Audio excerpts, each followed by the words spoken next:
So, I'm hearing that Star Wars The Force Awakens, is not that good. And that's kind of worrying me because I was really hoping that would be good. I would like to see it, but then again, right now, I really don't think I want to see it anymore. Uh,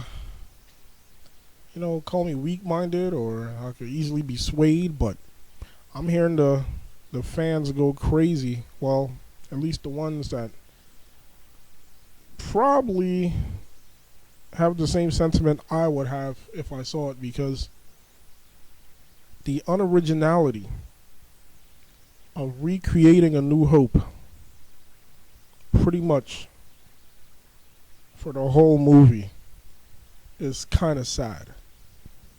How could you not take this opportunity to do something unique, something new? Show us something new. You literally just rehashed the old movies. How did this happen? Who let this happen? It's like I'm almost tempted to see what George Lucas's treatment would have been now, because I heard they locked him out of the talks and just the concept for the movies. They just said, all right, thank you, but we're not going to use the idea. George Lucas might be flawed, and I know the prequels are like pretty much abominations, but he's still a good overall story arc teller. I think it would have been good for them to let him lay out the overall arc of the story the way he wanted it to go. It is his freaking franchise. I don't care how much we hate the prequels. It is still his. He still has great ideas. The prequels still had nuggets of gold, some jewels in there.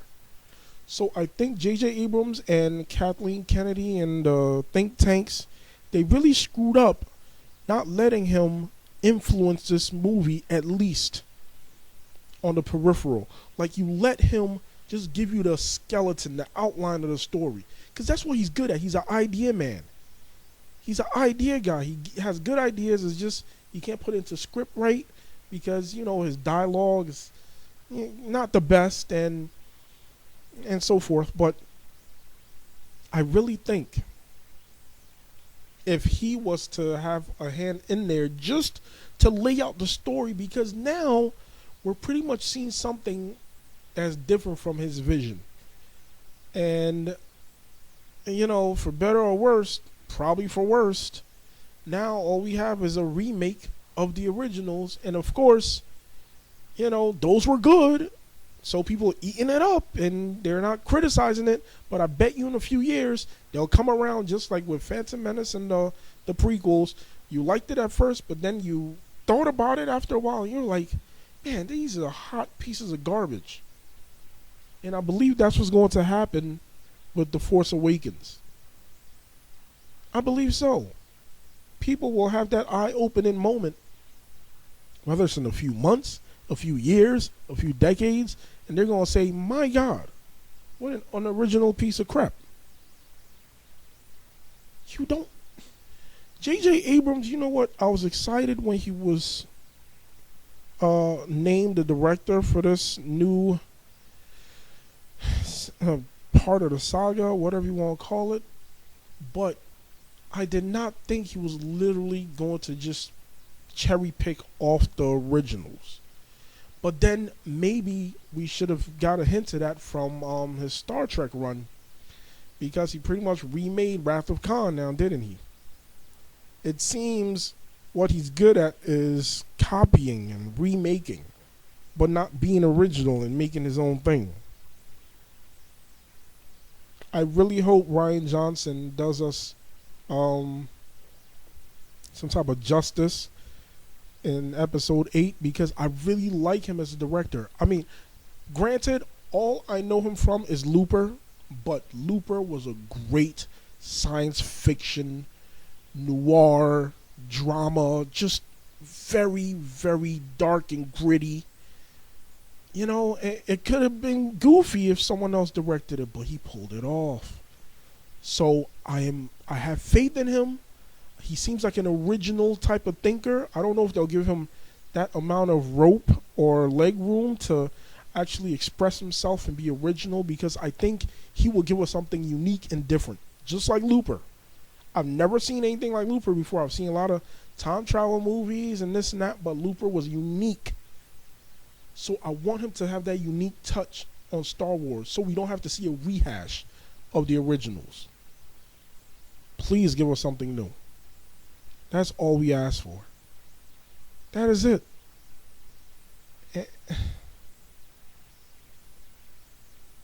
And Han getting killed by his son that you named Ben? What would be the reason for Han to name his son Ben? You weren't close with Obi-Wan Kenobi. Luke would make sense naming his child Ben, like in the expanded universe, which I'm not really, that educated on, but I know a little bit here and there. Why didn't they just give him a different name? Why'd it have to be Ben? They weren't close with Ben. Leia probably. I mean, she was looking for him, so you would think maybe that met in the past before, but I still think it's a bit far-fetched. And, the whole thing they keep talking about, he's emo and just goofy. I don't get it. He looks goofy as hell. Big old ears, big old nose, long camel face. The hell is this? Joe the Camel, Darth Vader? Darth Camel. Give me a break. Rey, she's a cute little chick. I'll give her that. She's very pretty. She looks a lot like Keira Knightley. And it's funny that Keira Knightley played Padme's body double in the prequel. So that's kind of funny. I think she kind of looks like, what's her name too? Natalie Portman. But I think she favors Keira Knightley a whole lot more. That smile with the forehead and that face. She definitely looks like her. I really wish this movie was something unique. For anything you can say about George Lucas, he gave us some unique visuals in the prequels. He showed us new landscapes, new ideas, some things we had never seen before. We never saw how the Jedi Temple looked. We never saw Utapau or Kashyyyk, Mustafar. Like, these are just very unique planets that strayed away from the old palette of desert, snow, and forest, which J.J. Abrams didn't have any problem rehashing. I mean, we do understand this is a different galaxy with different planets. You would think they have different terrains. Give me something unique. My God. You cannot just keep doing the same thing over and over. You cannot. Be unique. Be different. Just because it worked before doesn't mean you have to do it again. It worked for the time that it came out in. It's time for us to see something new. Definitely see something new. I personally wouldn't have killed Han. I know Harrison Ford probably, well, he's wanted to die for the longest time, or kill the character off. I think they should have killed Chewie off. I mean, this is a guy or a character that doesn't speak English. We can hardly understand him. He's a peripheral character. Yeah, he's lovable. He's a giant Wookiee teddy bear, but Han, he gives us substance. And I don't understand why they regressed all their progression you would have thought they'll be at this time in their lives. I want to see Han, in some type of non-scoundrel outfit, maybe some type of, regal robe-like attire, because now he's like a statesman. He's part of the New Republic. Him and Leia, they have a stable life together with children. They just crapped on everything you would have thought they'll be doing now, just to reboot it back to a New Hope level. Rebel and Empire again. Just because you name them different things doesn't mean anything. You have a freaking Death Star come back. Give me a break. Give me a break. I really think the Empire is retarded. I think they're retarded. Or insanity, right? Doing the same thing over and over and hoping for a different result. Why do they keep building giant spherical death planets? How does that make sense? Why do you have to have a giant death ray anyway? Use your force. You have a freaking army. Oh, I don't think I'm going to watch this movie. I really don't. I do not think I'm going to watch this movie. I'm definitely not wasting money. If someone got me a ticket, maybe. But even then, I still don't think so. I don't think so. I think I'll watch it when it comes on TV. Yep, they can break all the box offices at once. But trust me, all these people watching it, soon their eyes are going to be opening, just like with the prequels. They will be regretting all the adulation they've been granting this thing. Unwarranted. It does not deserve it. Does not deserve it. He did not give us anything new. Okay, Kylo Ren stops blaster bolts, I'm hearing. I'm speaking from a non-watch the movie point of view. That seems like some crazy power. I don't remember any other Force user ever stopping laser bolts before. I didn't even know that was possible. So either they pulled this power out their ass because they don't understand the Force, or he's on another level, but yet they say he's not as strong as Darth Vader, which I guess people are strong in the Force in different ways, but if you're stopping laser bolts, Darth Vader stopped it with his robot hand. If he could stop it with the Force, he would have done it. So that seems like a different level of power. But I could be wrong. I could be wrong. Definitely could be wrong.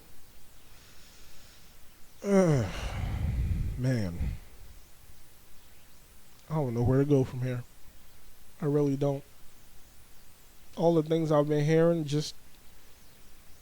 It does not sound good to me. It does not sound good to me.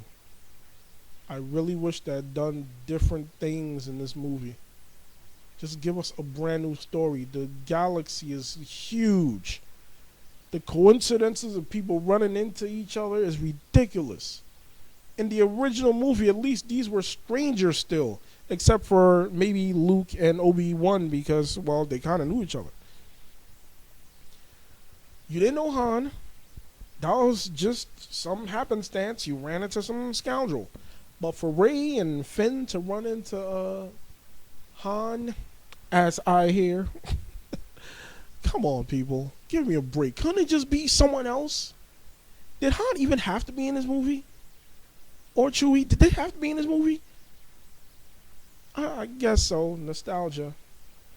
Get those old butts back in the seats. And those original series lovers or saga lovers.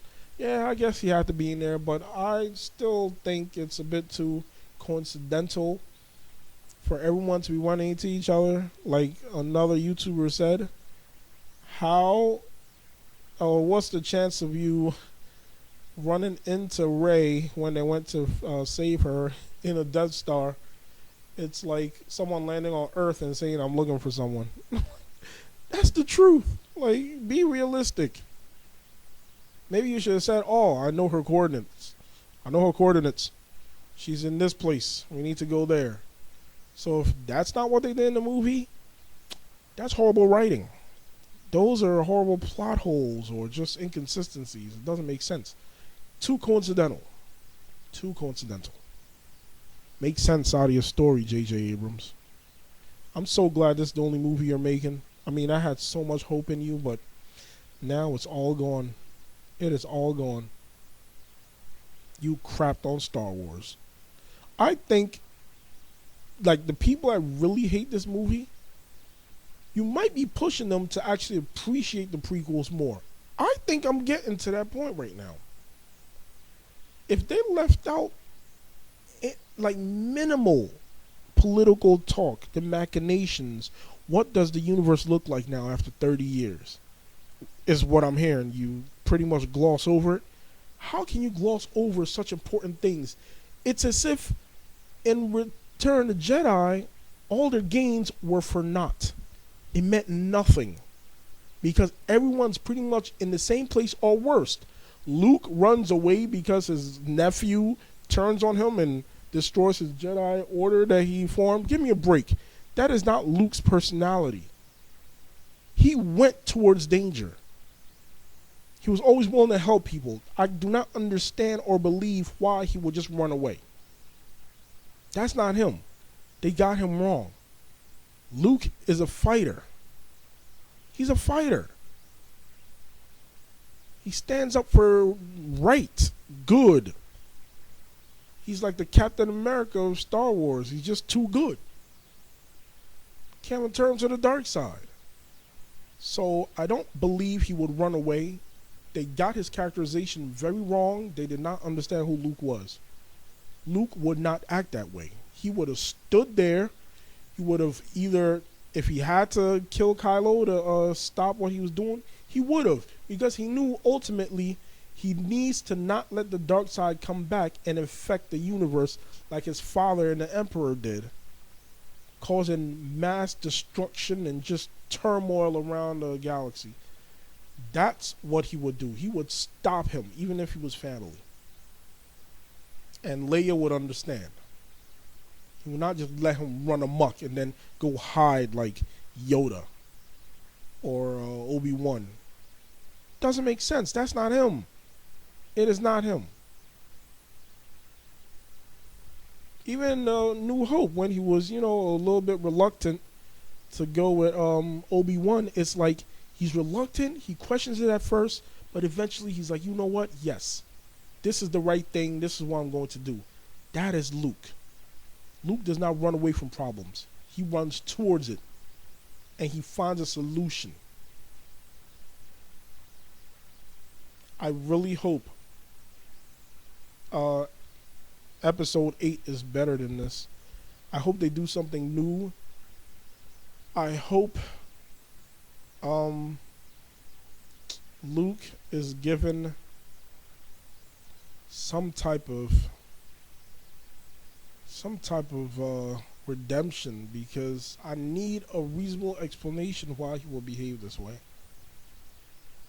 I need it. I mean, okay, maybe if you said, oh, Kylo Ren killed his wife, and that just drove him over the edge, and he was like, you know what, I gotta get away from here. I need to go clear my mind. I don't want to kill my nephew, but he really hurt me right now, so let me run away. But I don't know. It still doesn't sound like Luke. Doesn't sound like Luke at all. So I think I'll leave it off at this spot right here. If you like the movie, more power to you. But I really think this will be another case of prequelitis. People will start bashing it more as time goes by, because your eyes are just going to open to how unoriginal it was and how repetitive it was. You're stuck in the glitz and glamour right now because it's fresh. Finally we got Star Wars that feels like Star Wars. And it does look like Star Wars, and I'm sure it feels like Star Wars, but it is not Star Wars. This, like some YouTubers have said, it looks like fan fiction. Bad fan fiction at that. Good luck, Star Wars fans.